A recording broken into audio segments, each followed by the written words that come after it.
Hello, welcome back to Parlo India. आज हम macro economics start करेंगे। जैसे हम लोग एकदम स्टार्ट में देखे थे इकोनॉमिक्स माइक्रो और मैक्रो इकोनॉमिक्स है, तो माइक्रो हम अभी तक पढ़ रहे थे। आज हम मैक्रो इकोनॉमिक्स का इंट्रोडक्शन से स्टार्ट करेंगे। तो जैसा कि हम लोग जानते हैं, मैक्रो इकोनॉमिक्स जितने भी इकोनॉमी में एक्टिविटी हो रहा है इंडिविजुअल स्केल पे, सारे को एग्रीगेट करके जब बड़े स्केल पे, नेशनल स्केल पे जब कोई भी चीज का स्टडी करते हैं तो वो मैक्रो इकोनॉमिक्स के कैटेगरी में आता है। So macroeconomics tries to address situations facing the economy as a whole। पूरे ओवरऑल इकोनॉमी का प्रॉब्लम के बारे में जब हम लोग जानना चाहते हैं तो वो मैक्रो इकोनॉमिक्स के अंदर में हम लोग पढ़ते हैं। इकोनॉमिक्स स्टार्टिंग में as you know Adam Smith सबसे पहले इकोनॉमिस्ट थे जो सिस्टमैटिकली इकोनॉमिक्स के सब्जेक्ट को पहली बार दुनिया के सामने लाया। 1776 में एक बुक आया उनका, द वेल्थ ऑफ नेशन। वो इकोनॉमिक्स में सबसे पहला सिस्टमैटिक टेक्स्ट माना जाता है जिसमें पहली बार इकोनॉमी को डिटेल में किसी ने स्टडी किया और एक साइंटिफिक एक्सप्लेनेशन दिया था। उसके बाद एडम स्मिथ और भी बहुत सारा काम किया और इसीलिए एडम स्मिथ को founding father of modern economics भी बोला जाता है। उनका एक बहुत ही सेंट्रल आइडिया था। वो उनका मानना था कि अगर इकोनॉमी में जितने भी एजेंट है सबको अगर फ्रीडम दे दिया जाए कि तुम अपना सेल्फ इंटरेस्ट फॉलो करो, जो भी तुमको चाहिए तुम उसको परसू करो। तुमको अगर गुड एक्स चाहिए तुम गुड एक्स खरीदो। किसी को अगर लगता है कि अच्छा गुड एक्स प्रोड्यूस करने से हमको प्रॉफिट होगा तो वो गुड एक्स प्रोड्यूस करो। जो भी आदमी को जो भी सेंसिबल लगता है अपना सेल्फिश गोल को अटेन करने के लिए जो भी उसको करना चाहिए वो अगर करे, अगर हर आदमी, तो एक इकोनॉमी बहुत अच्छा परफॉर्म करेगा। अगर हर इंसान को उसके इकोनॉमिक गोल को परसू करने का फ्रीडम दिया जाए तो इकोनॉमी विल डू बेस्ट। ये एडम स्मिथ का सेंट्रल आइडिया था। He suggested that if the buyers and sellers in each market take their decisions following only their own self interest, economy will do best। किसी और का जरूरत नहीं है। हर individual organisation को, इंडिविजुअल एजेंट को फ्रीडम दो कि वो अपना इकोनॉमिक गोल को परसू करे और इकोनॉमी हमारा बेहतर हो जाएगा। हालांकि बाद में देखा गया कि ऐसा नहीं होता है, but this was the first systematic thinking in economics. और एडम स्मिथ का थॉट, चूंकि इकोनॉमिक्स में सबसे पहले कोई भी इतना सिस्टमैटिक तरीके से इस पे सोच रहा था, तो एडम स्मिथ को जानना हमेशा इंपॉर्टेंट है इकोनॉमिक्स से किसी भी एस्पेक्ट को जानने के लिए। हालांकि एडम स्मिथ के इस थॉट के साथ कुछ प्रॉब्लम आया कि एडम स्मिथ बोला कि हर मार्केट में इंडिविजुअल को छोड़ दो कि वो अपना परसू करे सेल्फ इंटरेस्ट। बट प्रॉब्लम यह है कि in some cases the markets did not और कुड नॉट एग्जिस्ट। इसका क्या मतलब है? इसका यह मतलब है कि लेट से किसी भी एक आदमी का एक सर्टेन डिमांड है, लेकिन उस डिमांड को प्रोड्यूस करने के लिए कोई प्रोडक्शन ही नहीं हो रहा है, तो फिर वो मार्केट एग्जिस्ट ही नहीं करेगा। क्योंकि कितना भी डिमांड रहेगा, सप्लाई नहीं है तो फिर जो डिमांड कर रहा है उसको वो चीज नहीं मिलेगा। Market does not exist. और एडम स्मिथ का आर्ग्यूमेंट तब वैलिड था जब मार्केट प्रॉपर एग्जिस्ट करता था। तो बहुत सारे केसों में जब मार्केट एग्जिस्ट ही नहीं करता है तो इकोनॉमी को आप टोटली नहीं छोड़ सकते हो कि अच्छा हर आदमी को अपना अपना काम करने दें और इकोनॉमी विल डू बेस्ट। नहीं, क्योंकि अगर मार्केट एग्जिस्ट ही नहीं कर रहा है तो फिर किसी को तो इंटरवीन करना पड़ेगा। तो ये पहला प्रॉब्लम था एडम स्मिथ के आर्गुमेंट के साथ। दूसरा, in some cases the markets existed, market exist करता है but failed to produce equilibrium of demand and supply. जैसा कि माइक्रो इकोनॉमिक्स में पढ़े हैं कि जो इफिशिएंट इक्विलिब्रियम आउटपुट होता है, इकोनॉमी बेस्ट तब परफॉर्म करता है जब हर मार्केट एक इक्विलिब्रियम स्टेट में एग्जिस्ट करता हो। इक्विलिब्रियम स्टेट का मतलब कि जब डिमांड और सप्लाई बराबर हो। लेकिन एडम स्मिथ का अगर हम लोग आर्ग्यूमेंट मानेंगे तो वो तभी उसका पॉइंट वैलिड होगा। वो उस कंडीशन में अपना पॉइंट को आर्ग्यू कर रहा था जिस कंडीशन में ना सिर्फ मार्केट एग्जिस्ट करे बल्कि मार्केट में एक इक्विलिब्रियम भी हो। एडम स्मिथ का मानना था कि अगर हर डिमांडर और सप्लायर को फ्रीडम दे दिया जाए तो मार्केट में इक्विलिब्रियम आ जाएगा। बट ऐसा नहीं है। पाया गया कि या तो मार्केट ही एग्जिस्ट नहीं करता या तो बहुत सारे केसों में मार्केट एग्जिस्ट करता है but it fail to produce equilibrium of demand and supply. कुछ भी कारण हो सकता है कि जो कंज्यूमर है, जो डिमांड कर रहा है, जो सप्लायर है वो मीट नहीं कर पा रहा है। बहुत तरह का दिक्कत हो सकता है और ऐसा पॉसिबल है कि वो मार्केट इक्विलिब्रियम स्टेट पे पहुंचे ही ना। तीसरा एक बहुत ही इंपॉर्टेंट क्रिटिसिज्म ये था कि in a large number of situations society had decided to pursue certain important social goals unselfishly. Adam Smith का आर्गुमेंट था कि सोसाइटी के हर एजेंट को उसके सेल्फिश गोल को अचीव करने का फ्रीडम दिया जाए। बट आगे चल के ऐसा देखा गया हिस्टोरिकली कि बहुत बार ऐसा होता है कि सोसाइटी एज ए होल एक जगह पे आता है और डिसाइड करता है कि हमारे सोसाइटी में एक सर्टेन चीज चाहिए। इस चीज से बहुत आदमी को नुकसान भी हो सकता है, बट ये ओवरऑल गुड के लिए ठीक है। जैसे लेट से बहुत सारा आदमी आया और गवर्नमेंट पे प्रेशर बनाया कि स्मोकिंग बैन होना चाहिए, लेट से।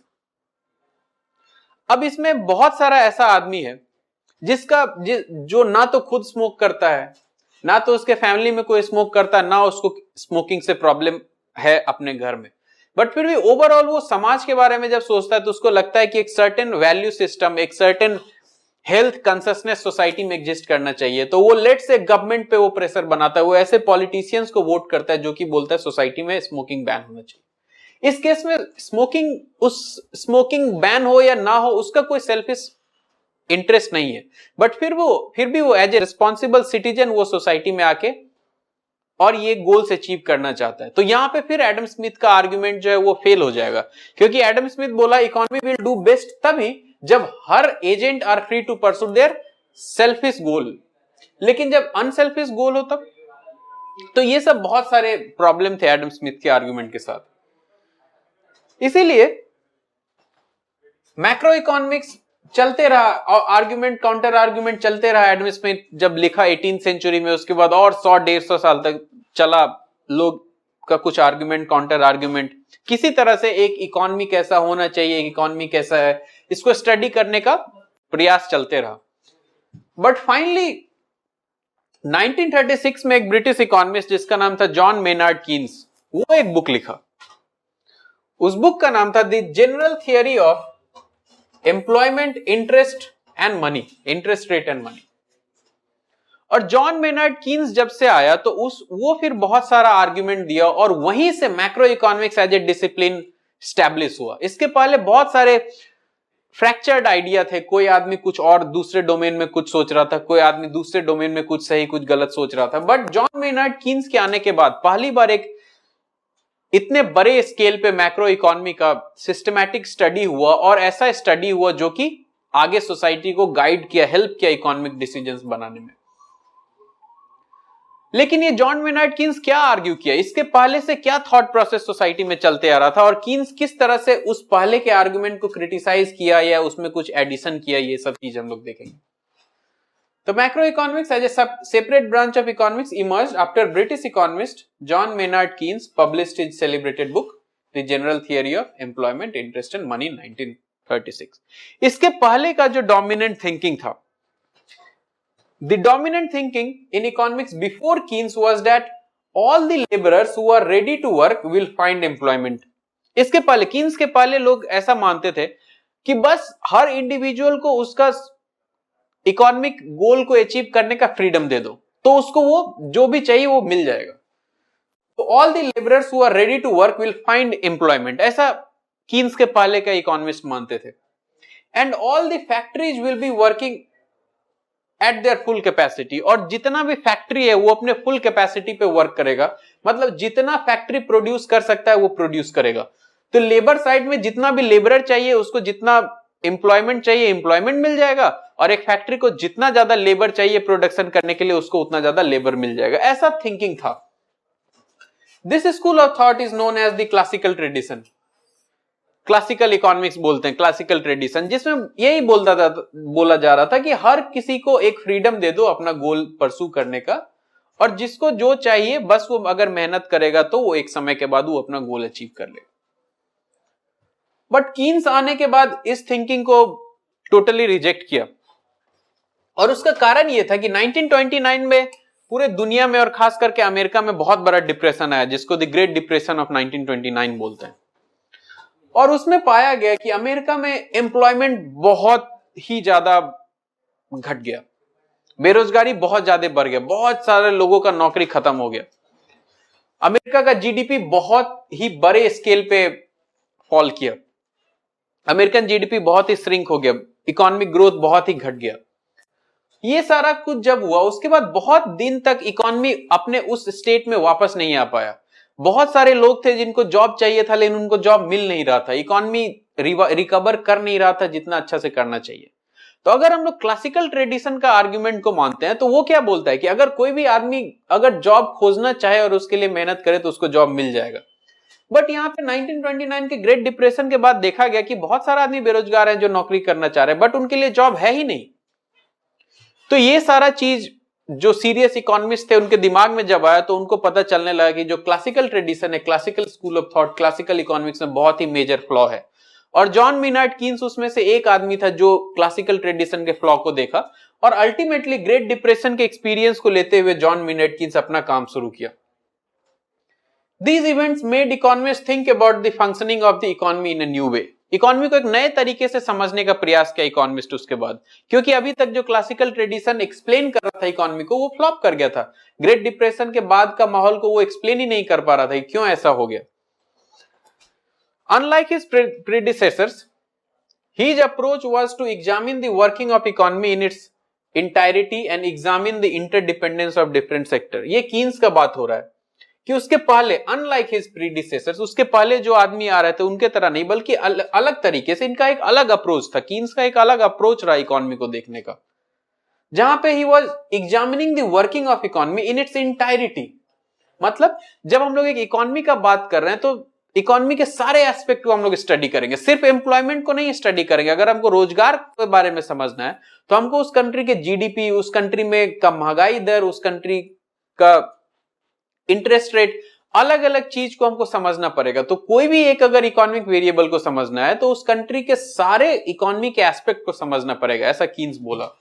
And examine the interdependence of the different sector, और अलग अलग सेक्टर जो है इकोनॉमी में, चाहे एग्रीकल्चर हो, मैन्युफैक्चरिंग हो, सर्विस सेक्टर हो, ये सारा सेक्टर एक दूसरे से कहीं ना कहीं कनेक्टेड है। तो हम लोग का एक सेक्टर दूसरे सेक्टर पे डिपेंडेंट है, तो ये जो इंटरडिपेंडेंस है इसको भी पढ़ना पड़ेगा।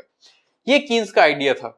और जब इस तरह से सिस्टमैटिकली कीन्स पढ़ना शुरू किया, the subject of macro economics was born. यहीं से मैक्रो इकोनॉमिक्स का बर्थ हुआ।